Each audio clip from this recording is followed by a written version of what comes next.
প্রধান নির্বাচক হিসেবে প্রথম সফর, গাজী আশরাফ হোসেন চিন্তিত, আলোচনায় ব্যস্ত। ক্রিকেট অপারেশনস চেয়ারম্যান, বোর্ড পরিচালক সাকিব আল হাসানকে সাথে নিয়ে অনুশীলন শেষে একটা অনানুষ্ঠানিক বৈঠক হয়ে গেল গ্র্যান্ড পেইরির নেটে।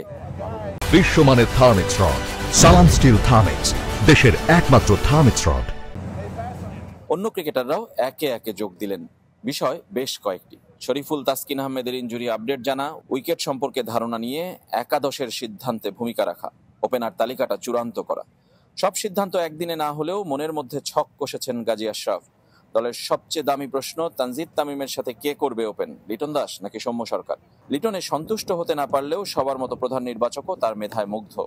যে খেলাটি তাকে লিটন কুমার দাস হিসাবে ওয়ার্ল্ড ক্রিকেটে পরিচিত করেছে, ঠিক সেই নামের সঙ্গে এখনো সে পর্যায়ে আসতে পারেনি। ডেফিনেটলি সেটা খেলার মাধ্যমেই তিনি হয়তো ফেরত আসবেন।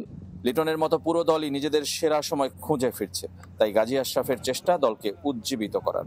দলকে কিভাবে আরো চাঙ্গা করা যায়, মোটিভেট করা যায়, আমার মনে হয় যে সেদিকটার দিকে আমাদের ফোকাস করা উচিত। খেলার উন্নয়নের মাধ্যমেই আমরা আমাদের হারানো কিছুটা গ্লানি হয়তো আমরা রিকভার করার চেষ্টা করব।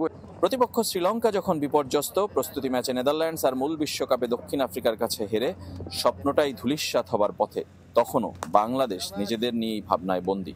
তাদের হয়তো আত্মবিশ্বাসে কিছুটা ঘাটতি থাকবে, কিন্তু আমার মনে হয় যে অ্যাকচুয়ালি তাদের সঙ্গে আমাদের বেটার ক্রিকেটটাই খেলতে হবে।